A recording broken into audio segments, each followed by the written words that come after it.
don't think it'd be a stretch to say that the last year or so for AEW has been rather difficult with ups and downs and attendance. They reach a big high one show and then reach a low the next show, backstage stuff, booking stuff, fans being concerned. But I have to say, one of the things that has been done right from start to finish, in my opinion, has been the handling of the icon known as Sting. And Sting had his last match ever on an AEW show, AEW Revolution, this past weekend, teaming with Darby Allin to challenge or to defend their World Tag Team Championships against the Young Bucks. Yes, it's his last match. Can Sting retire as a champion? Can Sting retire with a streak, with a technically 30-0 streak that has eluded other legends of his ilk? This is the Rantin Review Pro Wrestling. We are going to be reviewing, or giving our thoughts, I should say, about AEW Revolution, the latest pay-per-view from All Elite Wrestling. Before we get into that, I want to remind you guys, of course, as always, YouTube loves its algorithm. So if you can give a Scorpion Death Drop, a Stinger Splash, hell, maybe even put the damn thing in the Scorpion Death Lock. Hit that like button. You might as well hit the subscribe button and the notification bell while you're down there as well. It helps the YouTube algorithm, the magic algorithm, let other wrestling fans know we talk about AEW on this channel. But let's get into the show. The pre-show, and it seemed like this would be a theme throughout the rest of the show. The pre-show addressed something that's been going on in the community for a while, and that was the 12-man tag team match where you had the Bang Bang Scissor Gang taking on, I believe it was Jeff Jarrett, Willie Mack, Satnam Singh, Private Party, and Jay Lethal. I think that was everybody in this match, including the extras outside the ring. Apparently Max Caster's doing this thing now where he's forgetting his raps because he messed it up one time, so now it's a recurring theme that happened in the show. Of course, Bullet Club Gold still, in my opinion, the coolest entrance in all of wrestling right now. But Jay White picked up the win for his team, hitting the Blade Runner on Willie Mack, and after the match, it was Jay White addressing the crowd as a babyface. And like, I've seen people say that, well, Jay White's not good as a face. I think those people are thinking of his old New Japan time. If you heard the pop for the crowd when he got the hot tag, Jay White is pretty damn over. Bullet Club Gold is pretty well over. I don't know if you want to scrap Bullet Club Gold, but the Bang Bang Scissor Gang thing seems like it's on borrowed time anyway. And of course, we are all waiting to see when Juice Robinson's going to return. But Jay White said, kind of addressing what a lot of fans have said about how he's been mishandled and misbooked and buried in AEW. He's far from being buried, for God. People need to calm down sometimes with this stuff. But is he being used to his greatest extent? Absolutely not. I think there was a whole thing they could have done with the Bang Bang Scissor Gang and the Undisputed Kingdom. Jay White alluding to the fact that at Big Business, he was going to have some big business to conduct of his own. We come to find out later on in the post-media scrum that business is going to start with a one-on-one match, first time ever, against Darby Allin that I know of, which is a match I'm highly looking forward to now at the Big Business show. So it does seem that there are some plans with Jay White. He did also make a point to say that AEW was the best wrestling company in the world. I think that was a nod for him to kind of say, hey, I'm not upset with the company. So, and I'm not upset that I chose to come here. So I think the fans online some of them, I should say, need to chill out a little bit. But let's talk about the main pay-per-view. Start to finish, really solid pay-per-view. Probably one of the best pay-per-views of all time. Tony Khan and a lot of people think that this is AEW's best pay-per-view ever. Maybe the best pay-per-view wrestling ever. I think that's a bit extreme. It's up there. It's up there. It's definitely in the top 10 when you talk about all-time wrestling pay-per-views. I would say, depending on your taste, it could be in a top 10. You had a lot of great stuff on this show. I think the middle part dragged a little bit. There were, I think, say around the FTR Blackpool Combat Club tag match, you noticed the crowd was losing a little bit of energy. Unfortunately, once again, during the women's match, Toni Storm defending against Deonna Purrazzo, the crowd was a little flat there, but it picked up later on. We'll get to that in a second. Opening the show was Christian defending the TNT Championship against Daniel Garcia.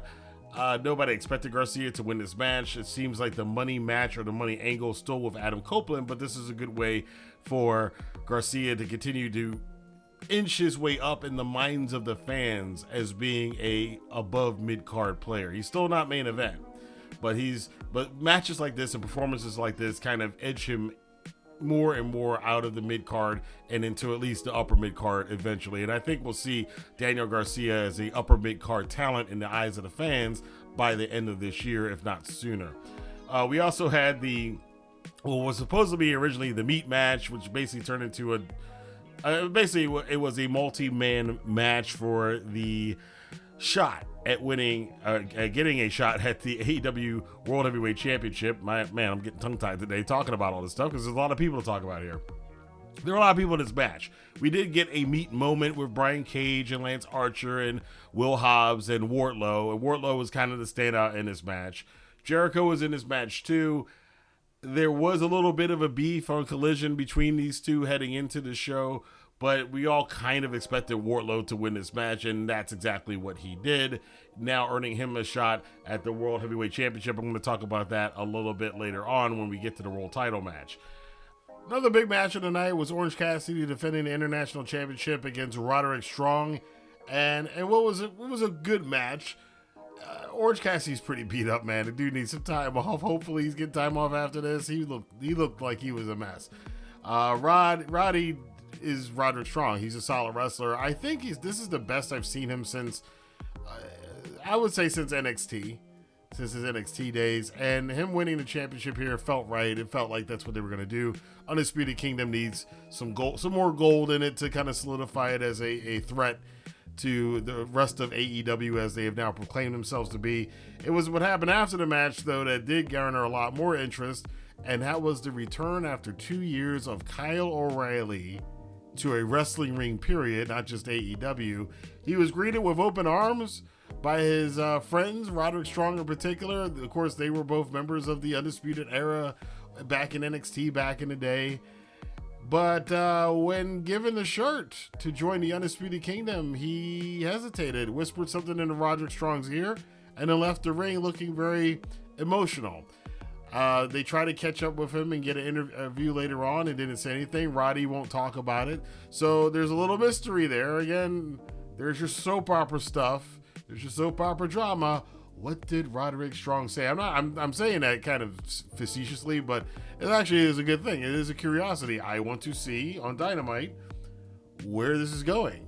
Is Kyle O'Reilly returning to the ring at all? And if so, why isn't he jumping in to join up with his boys in the Undisputed Kingdom? Only time will tell, and you'll have to watch Dynamite and Collision to find out. There was a bunch of other matches on a card that were absolutely fantastic, but I think what people are going to be mostly focused on and are going to remember this night for are four matches in particular. One of them happened earlier in the night. Bryan Danielson challenging Eddie Kingston for the Triple Crown Championship. This match was phenomenal. I enjoyed the hell out of it. Hard hitting. This is like Eddie's biggest match of his career. He has been fighting to get the respect of wrestlers like Bryan Danielson for a very, very long time. That has been his story arc in AEW for about 1.5 years to 2 years now, maybe even since he got into the company. And he's done that. He's taken these steps and more steps and more steps. He really is kind of a people's champion kind of wrestler in the vein of a Dusty Rhodes or a Diamond Dallas Page. And Danielson playing heel in this one, even though we all know he's got maybe 6 months left on his wrestling full-time career, he chose to be a heel in this one. And I saw a lot of people complaining about this, but just think about that. Danielson chose to be a heel when he could easily be cheered during what we all know is the last year of his full-time career. And he chose to be a heel to put over Eddie Kingston, to give the rub to Eddie Kingston. And if you haven't seen the post-match clip that's on the AEW channel right now when they're talking in a trainer's room, it's really, really good stuff. And Danielson kind of ties this whole series with Eddie Kingston with a nice little bow of what he says at the end of that interview. If you haven't seen it, again, go check that out on AEW's YouTube channel. The other three matches closed the show, and it started with the AEW in-ring debut as a contracted wrestler, Will Ospreay taking on Takeshita. You gotta say this for Don Callis, even though he talks a lot of crap, he's not lying when he says that Kenny Omega was one of the best in the world, and he wasn't lying when he said this isn't just going to be match of the night, this isn't going to be match of the year, this is going to be a match people are going to talk about forever. I actually think he was right about that, because what Takeshita and Ospreay did was absolutely fantastic. This is match of the year for me. Until somebody beats this is match of the year right now. It is match of the year right now. Somebody's gonna have to beat this. Now, yeah, we got WrestleMania coming up around the corner. There absolutely could be stuff on that show that could beat this. And of course, the rest of the year, you still got places like New Japan and Impact who are doing banger stuff. But as of right now, for me, it's going to be hard to kind of beat this one. And it wasn't like a major story going into this one. It was a sports-oriented story. That's what Don Callis was selling, the sports-oriented story. This is Scottie Pippen and Jordan practicing against each other. And that's what you had here. You had these two stellar athletes, these two studs in their business, athletically speaking, gifted beyond gifted, plying their craft against each other. This is something that sports entertainment fans don't get. That is the story for people who like sports-oriented storytelling, because that is sports-oriented storytelling. It is very different from the more soap operatic type of storytelling that's more associated with sports entertainment. But this match in itself told a story. And yes, there was selling. I've seen that one too. Takeshita at one point in the match takes a shot in the back from Ospreay, and he's selling it like he's crippled because he's curled up in his little ball on the mat with his fingers kind of twisted and kind of shaking a little bit. I'm like, that's some pretty good selling. When I looked up the term of what selling meant, well, you can't look it up because it's not an actual term, but what people talk about when they talk about selling, which is showing the effects of the damage of the match, of the moves that you're taking, and not just taking moves to take another move. That's what you get in this kind of match between Ospreay and Takeshita. Two guys that are hurt, but it's more important for them to push themselves to get that one last move in on the other one to prove that they are the better man. That is all you needed for this match. It was a great story told in the match. It was a great story. But by the way, give a lot of applause to the AEW announce team with Don Callis putting over this match. Well, some of the nasty spots I've seen in my life too. Ospreay taking a brainbuster in the corner on the top of the turnbuckle. This is very similar to the same spot he took from Kenny Omega last year at Wrestle Kingdom in the Tokyo Dome, which I think they might have been going for that, but this was a little bit different. I don't want to see Ospreay doing that spot anymore, especially since it hurt him around his kidney area. And I do remember a couple years ago, he said that he didn't even know if he was going to live because of something with his back or that area of his body. I don't want to see him taking too many more shots like that. The match would have been phenomenal without that move. That's my only gripe with it. But outside of that, absolutely match of the year. Ospreay getting the big win after the hidden blade. And that dude was so giddy all day. I saw him on Instagram. He was giddy all day. He was giddy in the post-media scrum. I have never seen anybody happier than Will Ospreay to be in a new company. Because I think the thing with Ospreay is he never thought that he was going to do that. He didn't think that the TV wrestling that they do in America was something that he'd ever wind up doing. And now he's here and he's kind of giddy about like, hey, this is a totally different world that I never thought I'd be in. And I'm here now, so I think he likes it so far. He's not going to like it as much when he has to deal with the politics later on when he starts climbing up that card and dealing with other people who are currently in AEW, possibly maybe some people who will be in AEW in the future, fighting with people over spots. That's all stuff that's a little bit different in the States than it is in the UK and in Japan. So, but Ospreay, man, I tell you what, he earned his money on this night. He proved why his signing was significant. That match that he had completely turned the mood of this show around. Like I said, in the middle part of the show, the crowd was losing a little bit of energy. After this match and during this match with Ospreay and Takeshita, the mood picked up and the pay-per-view did not stop until the end. Following this was the triple threat match for the AEW World Championship. Samoa Joe defending against both Hangman Page and Swerve Strickland. Of course, Page and Strickland's personal feud got in the way. Joe was like not having it. He was showing his dominance. He did throughout most of the match. Hangman Page beats up multiple referees just to make sure that Swerve Strickland does not win. Swerve had the match won a couple of times, and Hangman would not let him win that championship. And when we think Swerve might be getting it, Hangman once again comes in, screws up everything, gets choked out in a coquina clutch, and taps out. Now, the speculation again, we're going to storytelling again. Storytelling, sports-oriented storytelling. Hangman Page is good at this stuff for a guy that doesn't take advice. Several years ago, one of the moments that I will remember from the very first Revolution show was when it was Omega and Adam Page against the Young Bucks. And after the match, if you guys remember, it looked like he was going for the Buckshot Lariat. And then when Omega turned around, he did this come here move with his hand, and he wasn't going for the buckshot. And still to this day, we don't know if he intended on hitting Omega or not at that time. Hangman Page is very good at that stuff. And in this match, it's the same thing. A lot of fans are wondering, did Hangman Page tap out because he really couldn't go anymore? Or did he tap out just to make sure that Swerve would not win the World Championship? Absolutely good stuff between these two guys. I think Swerve Strickland and Hangman Page, I don't care what anybody says, this rivalry is going to be an all-timer by the time it's, because it's far from over. And by the time, I don't know what more they can do, because they've done everything as it is, but it still feels like there's a lot of gas left in that tank. However it's going to wind up, these two are probably going to be fighting each other forever. And the way that their current feud will end. This will be one of those rivalries like 3 years from now, they'll rekindle it again, whether or not these guys are in AEW or maybe they're elsewhere at that time. But this is a rivalry that people are going to hear about. This is a rivalry that the wrestling community, even if you don't like AEW, you are going to hear about the legendary feud between Hangman Page and Swerve Strickland. That's a guarantee. Joe retaining the championship in this match. And now this sets up something very interesting that I do want to talk about for a second. Wardlow won the multi-man match to get a shot at the AEW championship to become number one contender. Samoa Joe retains the championship.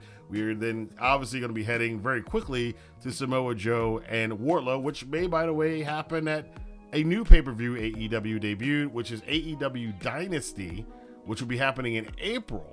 So yet another new pay-per-view on the calendar for All Elite Wrestling. And this may be the main event. The main event might wind up being Samoa Joe defending the title against Wardlow, which brings up a couple things. Wardlow is part of the Undisputed Kingdom. The Undisputed Kingdom, which were the Devil's guys, paid off Samoa Joe, made a deal with him to get at Max. Joe got the championship because of what they did. And as the Undisputed Kingdom now coming to collect and being like, hey, Joe, we kind of helped you out. We did business with you so you could beat Max and become the champion. But now you got to face Wardlow. We're coming to collect on that debt. And Joe kind of being indignant about it. I would not be surprised, given the people involved, Adam Cole, Wardlow, Samoa Joe, if this is not a road for us to see some sort of a return of MJF involved in this whole feud. So keep an eye on that one in the future. Also, I will say the main event, what can you say? Sting's retirement. Sting and Darby Allin defending the AEW World Tag Team Championships against the Young Bucks, the EVPs. Love the new intro from the Bucks. They came out with the yin yang robes of each other, one in white, one in black. So great, man. I'm telling you what, people give the Bucks a lot of crap, and I think an evolution of their characters was long overdue, and what they have evolved into is perfect for the perception that the fans have of them and for what they can perform. And they do these kind of greasy, oily heel, spoiled brat, too much power, silver spoon in their mouth kind of kids. Money has gone to their head kind of people. They play it very, very well. Sting and Darby, man, coming in to seek and destroy for Sting, the Metallica track that he was famous for in WCW. And Darby went and sought and destroyed. Darby went to seek and destroy not only the Bucks, but himself at one time. We have to mention it. Darby took a lot of nasty hits in this and nasty bumps. We're used to that. The second I thought, Darby, please be careful, I also then thought, who am I kidding? This man's not going to be careful. I did not expect what I saw in this match. For him to climb up a 20-foot ladder, dive from off of it, outside the ring, onto chairs, not a table, not a cushion, chairs that were set up with glass over top of it. He crashes into the glass and the chairs and the steel, and below that is just a little pad with flooring and concrete. How he's still alive, I have no idea. This is close to being it's not, I don't know if anybody's ever going to top the Mick Foley Hell in a Cell moment for what it was at its time, but this is pretty damn close to getting there. I do think Darby tries to be the Mick Foley, the Cactus Jack, the man kind of this era of AEW with some of the stuff he does. I just am terrified for the guy. He's climbing Mount Everest in a couple weeks, so this might be the last we see of Darby. Will be a big business, but hopefully not. But the guy he takes Daredevil wrestler to a whole different level. And what can you say about Sting? Sting, in his final match, first off, his sons come out dressed up, number one, in the outfit, the All-American Sting outfit he had at the Great American Bash 1990, where he beat Ric Flair for the World Championship, in the Baltimore Arena, because I was there as a kid, so that touched my heart a little bit. And we also got his other son as Wolfpack Sting. His other son is the better athlete, apparently. Sting coming out again, like I said, to seek and destroy, but he did not hold back in this match. He could have taken it easy. This is your last match. You're 60-some years old. You don't need to get hurt. Oh no, Sting's diving off of things. He's taking bumps through tables off of the stage, and he even himself goes through a pane of glass. Flair gets involved with this. Steamboat gets involved with this. Of course, there were a bunch of dignitaries and people who were in part of Sting's career. David Crockett was there. It was a lot of old Crockett and WCW people. Of course, WWE did not lend any footage for them to have, even though WWE owns the majority. Well, they own all of the WCW and the Crockett and the brief stint Sting had in WWE. All that footage belongs to WWE. So AEW had a couple. Fortunately, Sting had a lot of matches in New Japan. And there was a lot of, stuff from the wrestling magazines over the years and Sting's own personal stuff. So they were able to put together nice video packages for him, but it wasn't quite the same without seeing some of those big moments with WCW. That didn't stop some of his former WCW friends being there. I heard Lex Luger was there in his wheelchair. Of course, if you know, Luger had several health issues over the years. Diamond Dallas Page was there. We know Kevin Nash wasn't. And I think Kevin Nash should be happy to see that they didn't put his All Elite underneath Ricky Steamboat's name. They didn't trot out Lex Luger. They didn't do any of that stuff. Those guys were treated like dignitaries for Sting's last match. They were just people who were influenced by him or friends of his in his career. And I thought it was a really cool show. Of course, this is in Greensboro, so there's all that history there in the Mecca of pro wrestling, as they used to call Greensboro. They then later called it the Omni, the Mecca. And I enjoyed the hell out of this match. This is probably, and I'm going to have to wait on this a couple weeks and months to think about it. It's definitely in my top 3 retirement matches of all time. It might be the number 1 retirement match I've seen for any wrestler in my 35 plus years of watching this crap. I cannot think of a wrestler outside of maybe what Muta did going out any better than what happened here with Sting. And I like the fact that they're doing the same. I like this trend. We saw it with Jushin Thunder Liger. We saw it with the Great Muta. We saw it with Kurt Angle and TNA. I like this whole thing where there's a retirement. It's not a one match. It's a retirement tour that leads to the match. And this was the final match in this tour that Sting has taken. And, again, as a person who I've had very few favorite wrestlers in my fandom, mainly because I'm older now and you don't really have a famous wrestler when you're older. But when I was a kid, I had a couple favorite wrestlers, and one of them was definitely Sting. He was my guy. He was the guy I vicariously lived through as a 10-year-old, 11-year-old, 12-year-old, watching him wrestle on TBS back in the 80s and in the 90s. And I just want to thank Sting for being one of the greatest of all time. And I'll talk a little bit more about that as we get. Let me finish up the rest of the match, though, before I get into all that stuff about Sting's legacy. But Sting and Darby win the match in fantastic fashion. The Bucks put him over. They retire Sting as a World Tag Team Champion. The titles are now vacated, so there will be a tournament, of course. Which, one little side note on that, people were wondering why the Blackpool Combat Club beat FTR. I think the reason for that is that the Blackpool Combat Club and FTR, depending on what the brackets are are probably going to meet in the World Tag Team Title Tournament, maybe even be the finals. So that's how they're going to kind of wrap that back to the match that they had at Revolution, which will matter later down the line. Again, AEW does storytelling. It's just not soap opera stuff. Anyway, so after the match, there's a speech is given. The full thing is online because they had to wind down. When you have pay-per-views, you're renting satellite time, and satellites are very, very strict with the time frame for pay-per-views because you're getting a dedicated channel. So if it says you're off at 12 o'clock, you're off at 12 o'clock. It's not like network television or you know, or cable television where you can go a little bit longer. They kind of cut Sting's goodbye speech off a little bit. But if you do see the whole thing online, it's really cool. A lot of the locker room came out and gave him a standing ovation. His sons, he had his moment with his sons. He had his moment with Tony Schiavone. I'm surprised he didn't call out Jim Ross, though. That was a little strange because JR was there. But he did get Tony Schiavone to come out and do the, for one last time, it's Sting, and all that stuff. So that was cool.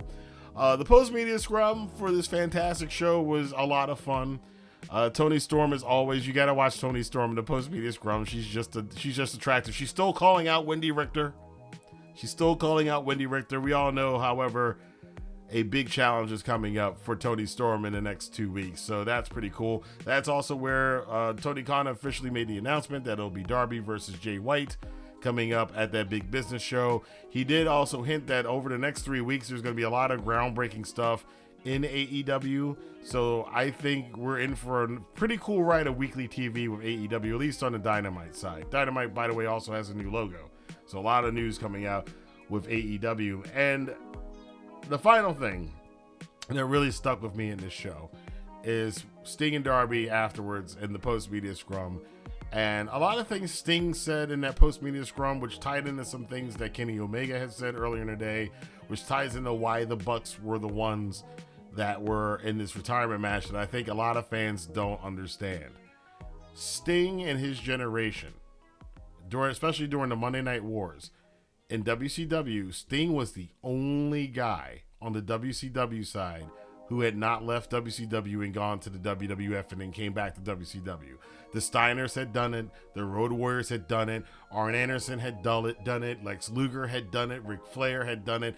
Everybody who was supposed to be WCW had gone, and Sting, which is why it was a great happenstance that Sting became the savior of WCW as Crow Sting, because he was the only guy that had stayed true blue to WCW during that time period. He was the biggest star in wrestling who was not made by WWF's machine.